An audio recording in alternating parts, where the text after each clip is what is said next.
about all me. And the first thing I want to talk about is associations. And again, these are not necessarily revolutionary concepts, but they are concepts that I use when you read something in a book, right, and you don't actually go through the experience, you don't know how it affects or impacts your life. So what I'm doing is I'm sharing with the information that I've actually personally experienced. So it goes beyond the actual book references and what people are talking about. So who are the associations? Who are you around? Who are your ideals, your beliefs, and confidence grow when you're surrounded by highly motivated, successful types?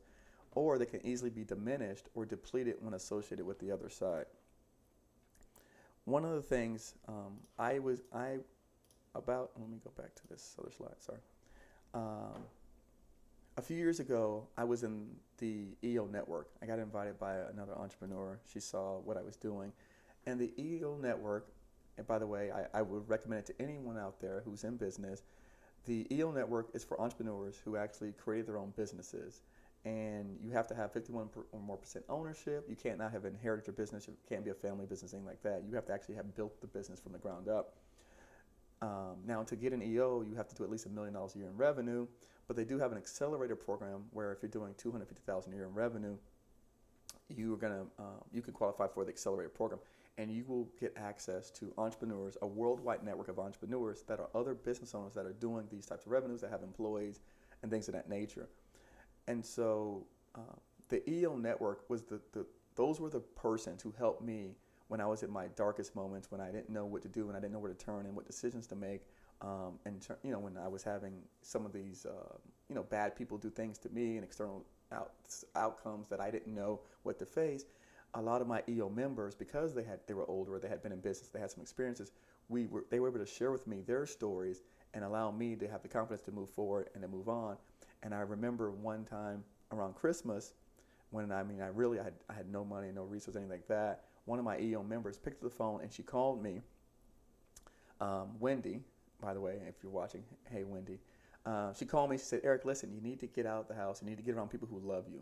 And here at EO, we all love you. And she invited me to the Christmas party. And let me tell you, I went to the Christmas party, and it was amazing because, again, you're around all these successful people, and they're so positive, and they have so much good energy and so much love. And it was an open bar also, so we had plenty of booze and alcohol. But more so, it was just, you felt the energy in the room for the people when they saw your face and they embraced you, and they just gave you a warm feeling and say, hey, everything's going to be all right. I mean, these people were, and a lot of times, these people were better than your family to go to in your times of tragedy, because they gave you the strength that you needed to overcome those obstacles. So, your associations, who are you around?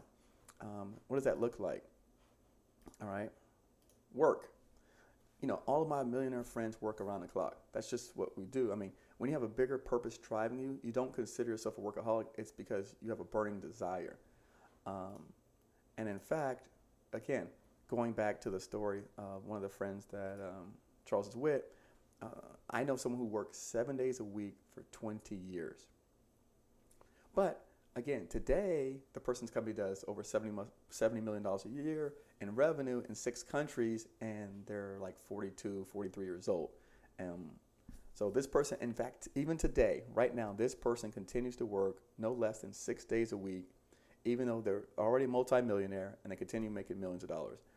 In fact, what they did was they actually just renewed their purpose and their goals, and now they're no longer financial based, they're more achievement based. So it's more of, hey, I want to work in this particular country. I want to work in this, hold on one second, I'm trying to move this.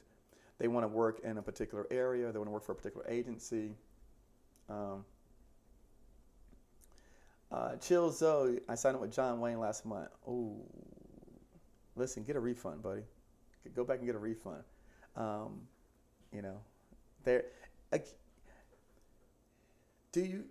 We all get telemarketers calling us.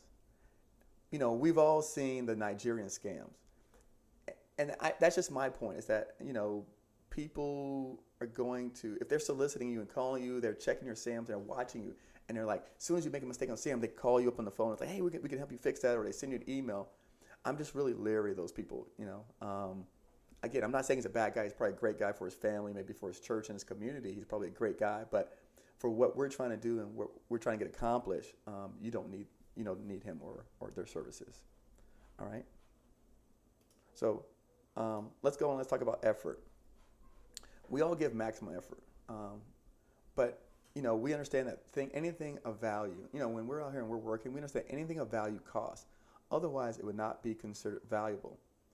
So the guy who chose to dedicate the effort to become a licensed contractor becomes the master, and the other person who does not put in the effort becomes the servant of the master. And the reason why he chose those words, it came out of Richest Man in Babylon. And I have an actual one of the messages you'll see. One of the messages you'll see that I write in my Govcon course is, what if a Rolex costs $200? Would it then be considered valuable? Or what if you could buy a Ferrari for $10,000? Would that then still be a luxury car? So if I remember one time we were putting together a grant proposal for the government. And, my partner and I, we worked 24 hours. We worked around the clock trying to put this grant proposal out. But at the end of the day, when the grant proposal was successful and his company landed $250,000 in cash infusion as a result of that, then it was worth the effort. I always tell people is that if you put in your maximum effort today, by the time tomorrow comes around, you won't even, it won't even have impacted you, right? So I just look at it and say, okay, I just have to do this in this particular time frame. And then by tomorrow, I will have already forgot how much effort, how much work, and how much energy that I expended in doing that activity. And that's the way I look at it. My buddy, my friend that I hang out with, he drives a Lamborghini now. He likes to say, his famous words are, "Man, I don't turn out no money," and that's the way he goes, So he doesn't turn out no money. Speaking of money, so we're going to talk about the M, money. We are conscious about how we spend, lend, and borrow money. Oof, that's tough. We know that in order to grow a healthy, thriving business, you need reserves. The people who work for us typically spend everything they earn, hence they become the employee, not the employer. Great person, hard worker, poor money habits. Again, when I jumped into construction, I could not understand why were these older people working for me. I didn't really get that. I go, why are these people who've been doing this, who have so much experience, why are they working for me? It didn't make any sense to me. Well, what I found out was, they can't save money. I don't know if they have, I don't know where their money was going, but for whatever reason, everything that came in their hands had to go out right away.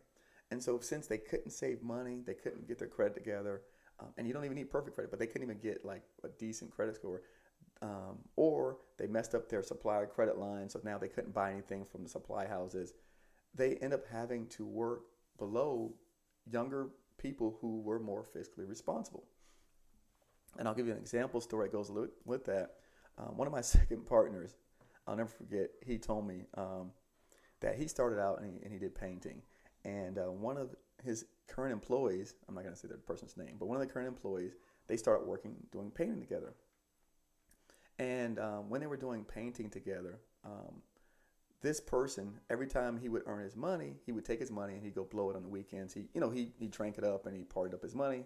He felt like he had worked for the money, so he deserved to waste it. Whereas my person who became my partner, who's also now a successful federal contractor, does millions of dollars in revenues, he, on the other hand, would continue working. He'd work on the weekends, he'd work at nights, and so he never even really had a chance to even spend his money. So they had the same skill level of work, but they had a different philosophy about money. And that's the same thing I'm saying is when I deal with a lot of these contractors and I say, why are these guys, they're very talented people. They're skilled workers. They know their crafts. But why are they do not have successful businesses? Because they're not being fiscally responsible. If you go out there and you guys land a contract, and let's say you make $75,000 profit, what are you going to do with the money? Are you going to go out and buy you a new car? Are you going to go out and upgrade your house? Are you going to go out and buy you new clothes and new shoes and things like that? Or are you going to take that money, put it in the bank so that you can reinvest it, so that you can increase your bonding, increase your credit lines, and have the ability to be able to really grow your business? And those type of decisions is the difference between, the average person, the achieving person. And that's what I talk about when we talk about discuss money. Education. We're constantly seeking out new ideas from books, podcasts, and other successful persons. We put low value on the opinions of friends, family, and people who are not experts in that arena. So, what am I saying here? I can't tell you how many myths, concepts, ideas that I kill for my YouTube subscribers on a daily basis, like this John Wayne thing. First bad idea, I'll tell you that I get. These are things that I get commonly asked all the time. First bad idea that jumps out there is, I need to get 8A certified. Okay, I think that's a really bad idea.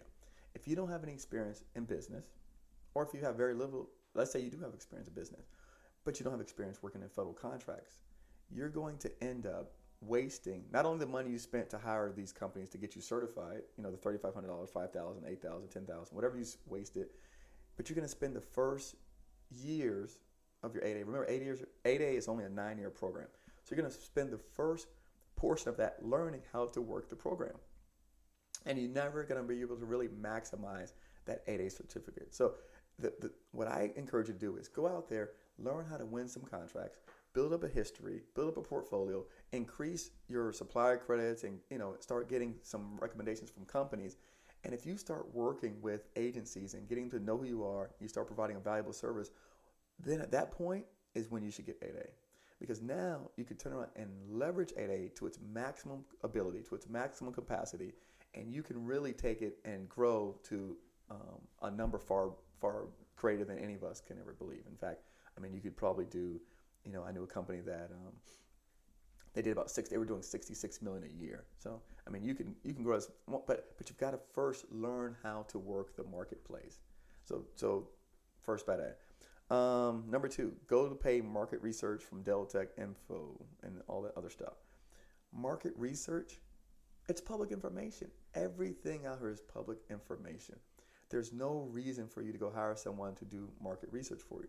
Not at the beginning stages. Now, once you get to more advanced stages, would I recommend you go out and seek a company like that? Certainly, because what they'll do is once you have an organization and you have a team, it may be a good idea to hire someone like a Deltec to come out and do some data mining for you, because your team is focused on other more important activities. But in the beginning, when you're first learning, how are you guys going to learn what information to ask them to research for you if you've never even done it yourself? Hey, Natasha. Okay, you're traveling as you're listening. All right, perfect. All right, we'll talk next week. Sounds good. Natasha has a good story as well. So she's done some of the tactics and techniques and had some success. So can't wait to hear from you, Natasha. But yeah, so if you don't do the research in the beginning, you don't start learning about what are the things that you need to find out. Like, what do you need to research? What are you going to hire them to do for you? If you don't even know, if you've never done it yourself, then what can you ask them? How do you know that what they're going to deliver or what they're going to give you back is going to help you get the results that you're looking for? So again, before you go out and pay someone in the beginning stages, start doing some of the basic things that we teach. Because those basic things that we teach are going to land you your first couple of contracts. Number 3, bad idea. Go pay for SAM registration. I'm not going to harp on that anymore. We've talked enough about that. My firm belief is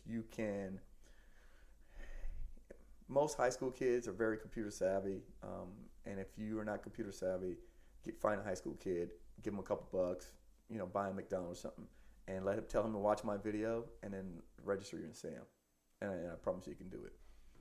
My sister, who's never done anything with government contracts, she watched my videos and registered my brother. That's how I actually tested to see if my videos made any sense, because I had my sister, who worked at American Express for 20 years, I had her go out and watch my video and then get my brother registered based on my videos, because I wanted to make sure that the content worked. So I used her as an experiment in the beginning. So find you a high school kid, tell them to watch my video, and then give them $20 and some McDonald's and call it a day. Number 4, go pay to be on a list of vendors that you will be seen by government agencies. Terrible idea. You can't buy your way into this stuff. All right, guys? Listen, there's no free lunch. You can't pay someone to help you do these activities. It's not going to happen. At some point, they have to see your face. They got to know your company. They have to know your brand. Contracting officers Okay, small business specialists, those persons are, um, they're very hesitant and reluctant about working with new people. So the only way they're going to overcome that is by meeting you. So I don't care if someone says, "Look, hey, you give me, 500 bucks or $1,000 bucks. I'm gonna put you in a book that sits in front of the desk of contracting officers." Let's say, for example, that was true. Do you think the contracting officer is going to actually pick up that book and look through for the persons who they use, or are they going to deal with the people who are recommended by the small business specialist, who by other contracting officers, who people who've had experience working with? Who would you choose if you were in that position? Would you choose a person out of a book that you don't know, or would you choose a person that was recommended by someone else? Is that how you make your decisions? Right? How do we all make decisions? Let's just think naturally. There's no reason to try and complicate this stuff and think there's some special scheme or way to get in, because if there was, then the wealthiest companies would not let any of us in, because they would just buy all the books, all the research, all the information, and they would just block us out. But since that's not happening, because I'm in, and Natasha's going to get in, and Tracy's going to get in, and Charles is going to get in, and Charles' sister's going to get in, and Shawnee's going to get in, and John, my boy, is going to get in, and all these people that are in my Govcon Giants group, probably 10% of them are going to get in. So since all of us are going to get in or gotten in, then they're not blocking us out. So guess what? The money won't help you. You can't buy your way into this thing, just like they can't buy to block us out, because it's America, and there are, we have rules and policies and systems, and so even if you voted for Hillary, you can't get blocked out. If you voted for Trump, you can't get blocked out. It doesn't even matter. No one asks about your political affiliation. All right. So don't try to buy your way into this. Just put in the work. Put in the time. All right. Number 5. My friend wants to go into business together. Not every one of us have experience. And terrible idea. Again, let's look at these things logically. Logically speaking, if when Steve Jobs started Apple computers, when he created the iPhone, when he created the iPod, he hired the best people possible. When Elon Musk created SpaceX, I read the book multiple times. That's why I use him as a reference. He went out and he would go to events where people that like rocket ships, and they were focused on rocket ships, and they were interested in rocket and space exploration. He would go to those events to meet the nerdiest people possible to put them on his team. Same thing when he created Tesla. If you're building an electric car, do you want to build an electric car with your buddy, or do you want to build an electric car with people that know about building electric cars? Same thing.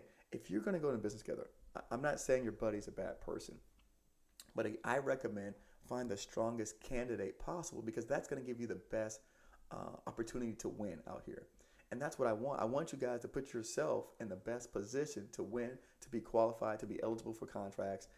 And so, again, that your buddy may or may not be that person. I'm not saying he isn't, but if you can find a more qualified person or entity that's already successful in business, take that in the private sector, you can take that company and bring them over into the government marketplace and leverage their skills, their talents, their people, their lines of credit, their cash. You can leverage all of that in the government marketplace successfully, and it'll make your job a whole hell of a lot easier than if you were to take your friend's company who doesn't have any of these things. Then you're climbing an uphill battle. So again, I just want to take you along the easiest path, the path of least resistance. All right, is the path I want to take you on. All right, guys. So, there's nothing wrong with working with friends and family and fools, but if they're not going to help you get to $5 million revenue, I recommend to go find someone else to partner with. And last but not least, on education, number 6, I'm going to grow my business part-time. When we talk about effort, I understand that we all have jobs. People have to work. You have to feed your family. You have to pay your bills. But if I just gave you an example earlier today, that my friend works 7 days a week for 20 years, and that all my millionaire friends work around the clock. In fact, putting this whole thing together, I was up yesterday at 3 in the morning. I think I was up today at 1 a.m. to like 4 a.m. And this wasn't setting my alarm. This was my body instinctively waking me up, because I knew this is what I had to do, and I had to deliver for you guys today. and I wanted to be prepared. I wanted to deliver a great message. I wanted to deliver something that would move people. You know, if if we're putting in this much effort, it's going to be very difficult for you to compete with us part time. So I'm not saying that you can't do it. Um, it's possible, but if you're going to do it part time, then you're going to need an even stronger company to partner with to help in your efforts. Because at least maybe what you can do is leverage their resources, leverage their staff, and then you bring in the intellectual capital, right? So you bring in your smarts and your brains. Um, you once you bring in your intellectual capital, then because again, they're not watching the videos, right? So this is where when we go to education, this is your education, right? That company, and this is true, I'm telling you from experience, that company, they're so busy, right? Focus on their activities, getting contracts and working in their respective industries. They're so busy focusing on that stuff that they're not learning what you guys are learning. They're not getting what you guys are getting from me, right? They're not going through the course, they're not watching my videos. So if you guys at least spend that effort, that time to learn about these contracts, you're going to be 90% smarter than everyone else out there, right? I mean, you're going to be in the top 10% of people that know about government contracts. And you'd be surprised. I mean, there's not that many people that understand this stuff. That's obviously why, my channel is growing the way it is. And I had no idea. I thought that this information was common knowledge. But, when talking with people, I found this is not so common knowledge or information. But if you take and you absorb this and you read it and you digest it and you understand it, then you can talk intelligently to a $20 million company and assure them how you can you can take that company and leverage them in the government marketplace to grow their business from 20 million to 30 million to 40 million. And there's not a single person out there, there's not a single company that will tell you no, that will say, no, I don't want to grow from 20 to 30 million. So, you can take this information. Again, this is part of your education. So if you're going to do this part-time, it's impossible for you to go out and meet with contracting people, meet with officers and stuff like that. You're going to really, even more so than everybody else, you're going to have to put in a lot more effort to learn these techniques so that you can leverage a big firm out there. All right. All right, and so that's an education. I've gone about 41 minutes. Anyone has any questions out there that they want to ask? Anything? Any questions? Any comments? Anybody want to say anything?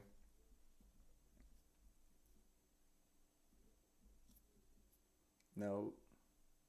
Anybody new participating that just joined in? All right. Cool. All right. Well, we're gonna keep going. Hold on. Ooh. All right. So I forgot. All right. I forgot to put these slides up. All right, Joe. So pick up the phone and dial to look for subcontract. Okay. Joe, take the 12-day course first, and once you take my 12-day course, I kind of answer those questions about how you start becoming a subcontractor with people. So the idea, no, is not to pick up the phone and dial. The idea is to get an understanding of the marketplace. Who are your customers? Who are your competitors? Find out who buys what you sell, and then you start targeting people and activities surrounded by that. So then what you'll do is there are already people who are providing these services to the government every day, and then those are the people that you're going to pick up the phone and start dialing. But first you got to understand who they are, where they're at, and how to find them, and that's what we teach in a 12-day course, is who they are, what do they look like, and how to find them. So then it makes your job easier, because once you know who your customers are, once you know who's actually providing these services to the government, kind of like what I showed you in this video. I mean, let's go back. So it's kind of like what I showed you right here. I mean, I didn't have the ability to put, because obviously there's so many companies already in this list. I couldn't show you, but it explains exactly what those companies were awarded those contracts for. So it actually tells you right there. If you go onto the DoD website, it'll say General Electric won this contract for $143 million. it included blah, blah, blah, blah, blah services, right? So it will tell you what those services are. You can actually go back and pull up the contract and find out what the services are. And if you know that you provide services that are as a part of that $143 million, then it makes it easier for you to know who you should be speaking with or who you should be talking to. Because again, I wouldn't say call all these companies on this list because some of these companies don't buy the services that you sell. You only want to focus on the people who are buying the services that you sell, whether they be the agencies or whether they be prime contractors. So again, you just want to focus on the people who are actually, buying your services. And that's what we teach in a 12-day course. Lewis Reed, are there any books out there to read as well? There are, but a lot of the books that are out here, so a lot of the books that are out here now, what the books they talk to you about, for example, so like this book here, Federal Contract Answer book, the only book that I would say that I like, hold on. All right. I actually like this book here. I like this book. I'm not recommending that you buy it, but I do like this book because what it does, this book, it actually gives you examples of how to fill out forms and documents, and that is very helpful for a lot of people who are getting started. I don't know if there's a new version of it because this is an old version that I was given when I went to one of these conferences a long time ago. So that's one of the reasons why I tell you guys go to conferences and shows because maybe part of your fees you'll receive one of these books.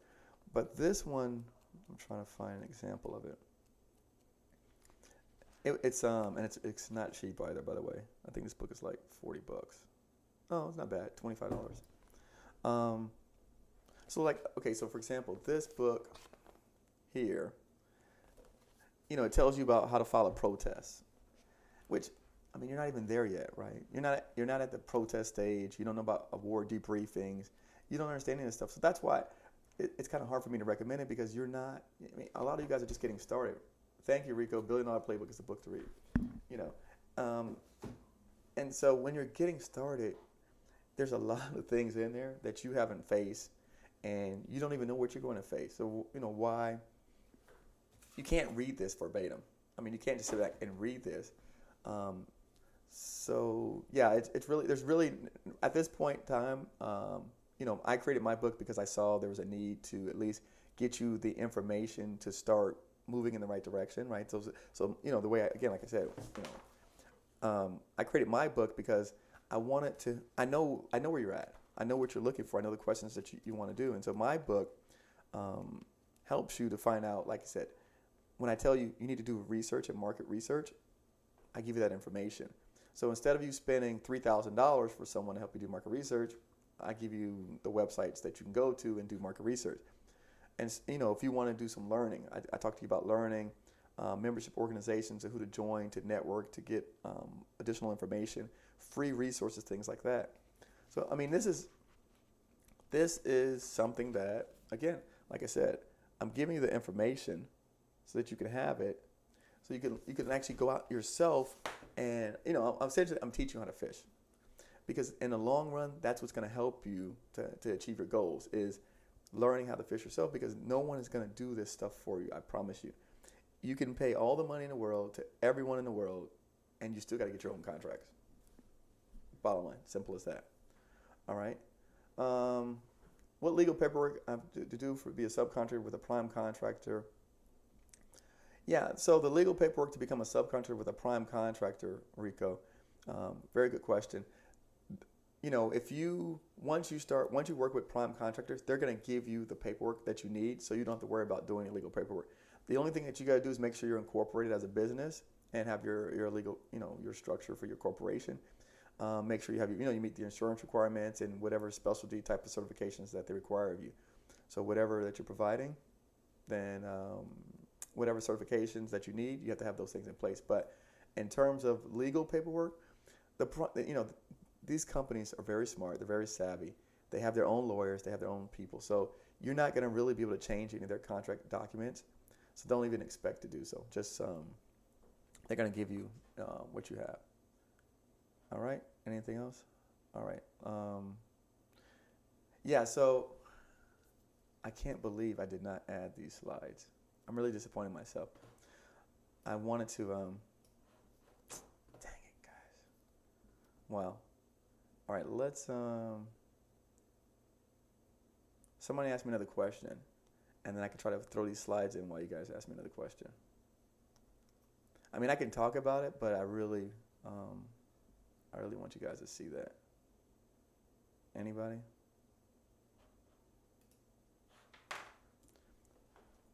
Anybody have a question? All right, give me 2 seconds. Let me see if I could try to throw these slides in real quick. Because I actually made the slides. So,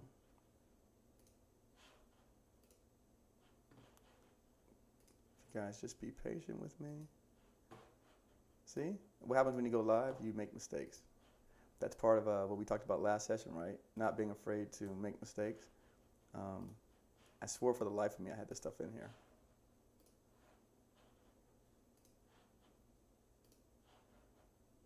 But I didn't get a chance to do a test run today.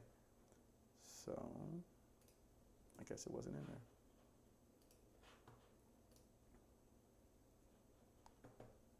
All right, cool. So, so to finish off today, I want to reference The Richest Man in Babylon. That's an excellent read, by the way, if you've never read it. And this is going to kind of close out the idea that I was talking to you guys about when we talked about the all me. So it's associations, work, education, effort, and money. This kind of sums it all together. And so I honestly, hold on, I'm gonna go back here. I honestly wish I had read that book. By the way, oh, you know what? If you want a book recommendation, that's the book to read. Richest Man in Babylon. So forget about the government contracting books. Well, obviously mine, but The Richest Man in Babylon. If you want a book that helps you, it's written a long time ago. But if you want a book to help talk to you about education in terms of personal development and financial education, that is the book to recommend to read. So I would definitely recommend, if you want a book to read, is The Richest Man in Babylon. But I wish I had read this book prior to making some of the poor decisions that I made in my business career. And you'll see, I'll go through and I'll share with you some of these examples. But so The Richest Man in Babylon, they have what's called the 5 laws of gold. Number 1 says, gold cometh gladly and in increasing quantity to any man who will put not less than 1/10 of his earnings to create an estate for his future and that of his family. And I can tell you, for me, what I've done is I've started investing in real estate. Once you start making money out here, and you start making money, then you got to start doing other things with it that's going to preserve. Like they said, you want to build a fort around your family to protect them from things that happen. Because again, it's really, we teach you how to make money, but when we get to start getting some high level stuff, there's things that come up where, people, friends, they borrow, they want to lend money. Now they know you're successful, and you start making some very poor decisions about investment opportunities because now you have this extra cash that you didn't have before. And much like any professional athlete, it can all slip right through your hands. All right. Number 2, gold labor diligently and contently for the wise owner who finds for it profitable employment, multiplying even as the flocks of the field. And basically what they're saying in that is that your money will work for you. So again, like I said, once you start making additional investments, you'll see that your money starts working for you. Number 3, gold clingeth to the protection of the cautious owner who invested under the advice of man wise in its handling. What does that mean to me? To me, that means don't take advice from people who are not doing it. That includes your girlfriend and your mama, simply put. All right? It's very easy for people to give you advice. They tell you, hey, man, invest in Bitcoin. That's the latest craze, right? Bitcoin. So buy Bitcoin. Invest in Iraqi dollars because the Iraqi dollars, they're going to increase, 500-fold. And, I mean, this happens to me. I have people come to me that, I mean, they're super broke. They have no money, and they want me to take my money that I go out and I work for and make, and then invest it in some, pyramid scheme thing. I mean, I don't even know. And they're like, Eric, no, look, you should take your money and invest it in this. No, I probably should take my money and invest it in what I'm already doing and the things that I know, and work with people that I like, people in the entrepreneurs group who actually are successful people. Work with those people, and they already know what has worked for them. All right. Number 4, gold slippeth away from the man who invested in business or purposes for which he is not familiar, but which are not approved by those skilled in its keep. Again, if you don't know anything about stocks, don't invest in stocks. I mean, the stock market, there's just as many stories of failure as there is success. And number 5, gold flees the man who would force an impossible earnings, or who followeth the alluring advice of tricksters and schemers, or who trusts it to his own inexperience and romantic desires and investment. Again, there's no such thing as get rich quick or easy. So don't try and beat the system. And it goes back to what I was telling you guys earlier. You can't buy your way into this stuff. You can't pay someone to do. People ask me, "Oh, Eric, do you have mentorship and training?" Yeah, I do have mentorship and training. This is it. This is your mentorship and training. When you go through my Govcon Giants course, you're going to go into our Facebook group. In my Facebook group, you're allowed to ask me anything you want, and possible. I mean, this thing is growing bigger than than I thought, and then I'm sure a lot of other people thought. And like my boy Kellen said, he says, Eric, it looks like you're going to have to be that guy, whether you want to be or not. So, you know what? If that's the case, then I don't mind. I don't mind taking on responsibility to be that guy. It's going to be here for you guys and help you throughout your GovCon journey, because I know how great of an impact it can have on you and your family and the people that you love and care about the most. So, again, gold flees the man who would force it impossible to his earnings and takes advice from tricksters and schemers who trust in his own inexperience and desires and investment. So just be careful out there when you're doing that stuff. All right, I've got a question in from Charles.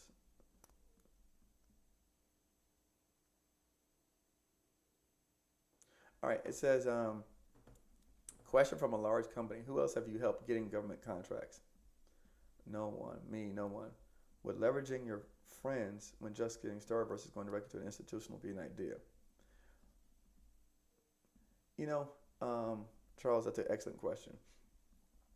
And I'm going to say this. No. I'm going to say no. Because, what that is, again, it goes back to Tuesday's video, fear and failure. This brings me to something very interesting. I was listening to the newest book that I'm reading is Richard Branson's book, Find Your Virginity. And so I was listening to Richard Branson's book today, Finding Your Virginity. Richard Branson had a run-in with Donald Trump back in like the early 2000s. And so he shared the story of his experience working with Donald Trump. By the way, Charles, I'm going somewhere with this. And so Richard Branson, in the book, Finding Your Virginity, shares he had lunch with Donald Trump, and Donald Trump invited him there. And at the lunch session, Donald Trump said to Richard Branson that when he was in trouble, he reached out to 10 people, and 5 of them didn't help him. And so he vowed to get revenge on those 5 people with everything he has. Now, I'm not here to discuss anything political. What I'm here to say is this. When what I heard in that message, again, this is my message, and this is what I heard. What I heard in that was that if Donald Trump was a billionaire or millionaire, 100 millionaire, when he was in trouble, he sought out 10 people. Why are we only seeking out 1? So, Charles, guess what? The company who asked you who you helped get other contracts for, and they don't want to work with you because you've never gotten contracts for anybody else, that's okay. Go to 9 other companies. That's what I would say. I don't want you to start with your friends, because the amount of work, it's easier to talk to 9 other companies than it is to spend 9 years working with your friend who doesn't know what the hell he's doing, and you don't know what you're doing, and you guys are basically just moving around and trying to figure your way out. You have no money, no resources, you don't have anything in place. So it's going to be a much, you're going to spend many more years attempting to get into the government marketplace as you would if you took one good company. You only need one. Again, remember what I said last week, what Mark Cuban says. You only need one good idea, so then we can tell you how lucky you got. You only need, Charles, you only need looking for one company to work with. You don't need 10. You need one. So if you go through 9 companies that tell you no, and a 10th company says, look, hey, this happened to me so many times. I'll share another story before we go. If the 10th company says, you know what, young man, you look like a hardworking guy, you look dedicated to your craft, tell me why I should give you a chance. You better have something already prepared. You better let this person know that you've already, because if you come to them and you don't say, you come to them and say, you're like, I want to help you get government contracts because, I went on there and I watched a YouTube video and learned to get government contracts. Everyone's going to tell you no. You've got to come in there with your A game. You got to say, listen, when you meet these people, hey, my name is Charles. I've been doing a lot of research in the marketplace, and I see where there's some opportunity that we can help, grow your business twofold, maybe even threefold, leveraging the power of federal contracts. Have you ever considered working in the federal marketplace? Okay. So then when you come to them like that and you say, look, by the way, just so you know, I've got a list of companies and who are actually doing this stuff. They do exactly what you do. But I believe, because I've seen you guys, I watch you guys, I know your history. I believe you guys are better positioned to actually win these contract awards. But unfortunately, in speaking to the contracting officer who gives out the awards, she said that no one else applies for the contract, so she has to keep giving it to the same people all the time because no one else is even showing up. Would you guys be happy to give me an opportunity to see if I could take your information, take your company, and present it to this contracting officer for consideration for a potential contract award? That's how you come at people. You don't just sit here and say, hey, big company, I want to help you get government contracts. I never did it before. No. You come at people and you say, look, you come to them, you put together a presentation, you put together a packet, you research the market, you show them that you've done your homework. You show them that you already know and again, this is easy stuff. I know you're a smart guy, so this is very easy stuff. You put it together, go on Guru, go on Upwork, use one of the people out there to put you a nice presentation packet together, make it look all fancy and pretty. And then you take it and you say to them, the same thing that Dell Tech and these guys send you. I do this all the time, by the way. You take the same email that people send you, because I know if you're registered in SAM, you're getting these emails. FEMA spent $50 billion in disaster relief. You could be next. This is your next code. You sign up here today. So you take that same presentation and you take the information, you go on and you do your research, find the names of companies and all the entities, have someone doctor up, make it look nice and pretty, and that's what you present to the big company. All right? You present that information to the big company. You sit down and you talk intelligently.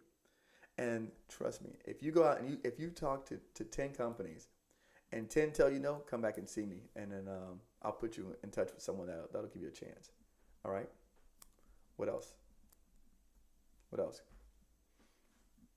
Oh, by the way, I'll give you an example of me, Charles, by the way, and everyone out here listening.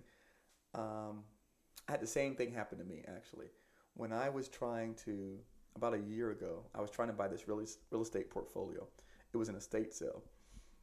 And it was 13 units, and it was an estate. It was 6 buildings, 3 lots, like a total of 13 units. And the first thing that I did was I reached out to my friend, Richard, and I think I talked about this a little bit briefly. I reached out to my friend, Richard Cohen, who's ultra successful, lives in Miami in one of the top neighborhoods. He actually lives in the same neighborhood as Ray Allen and some of the Heat players. So I reached out to him and I said, hey, look, I'm trying to buy this portfolio. And so what should I do? How do I go about buying this portfolio? I'm having a hard time. So I reached out. I went to someone that does this for a living. I didn't ask my brother what to do. He wouldn't know what the hell to do.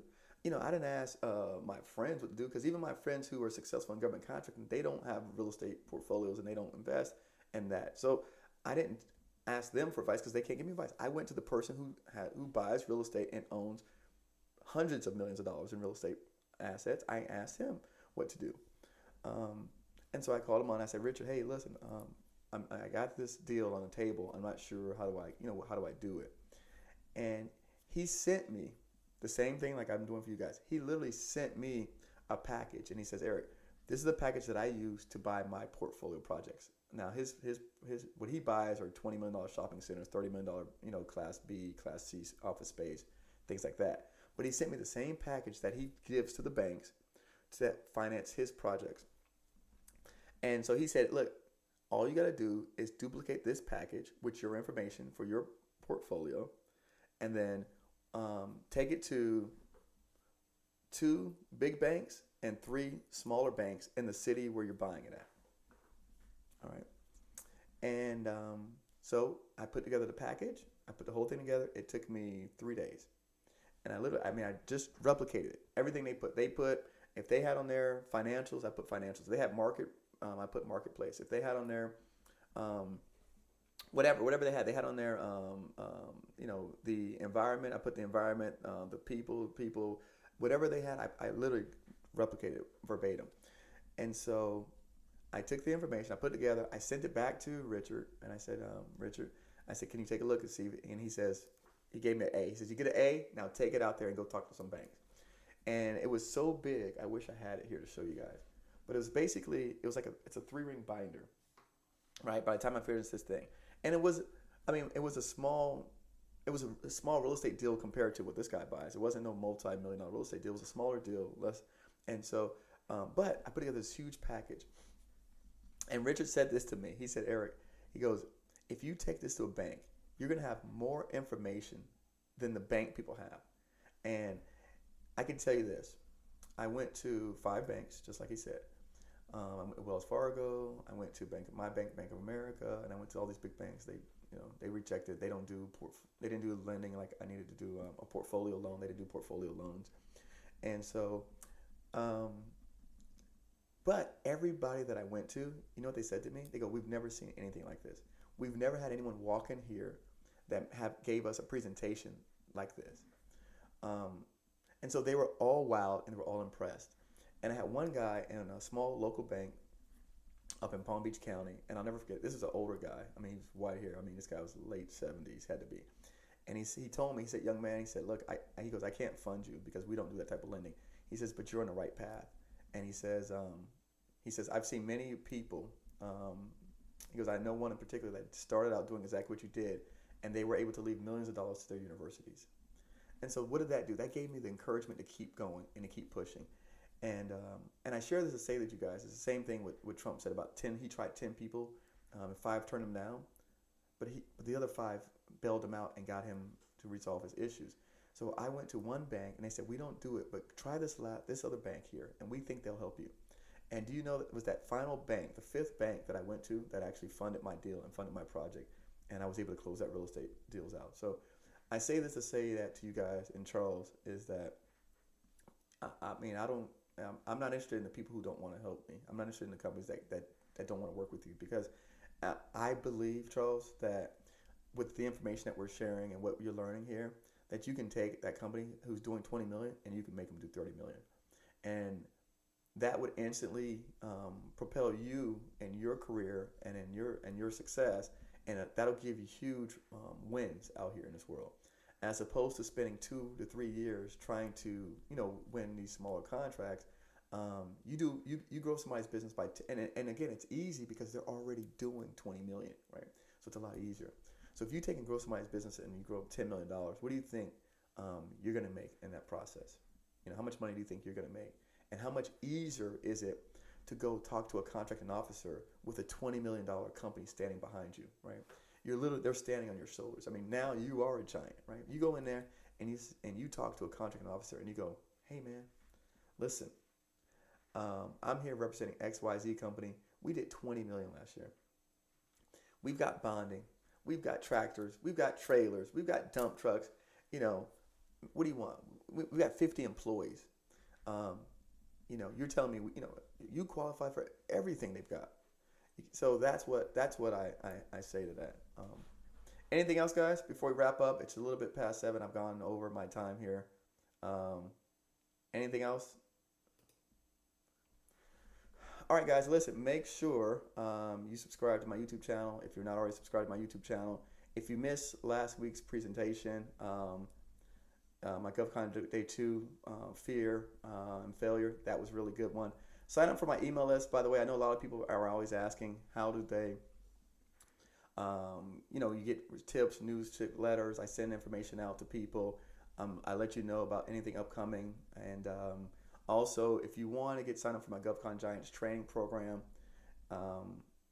then if you sign up for my subscription on my email list, the first email that you receive will ask you about going and joining Govcon Giants, and so you can join it there. All right, guys. Hey, thanks for having me tonight. Eric Coffie Square Contracts. I'll see you next time.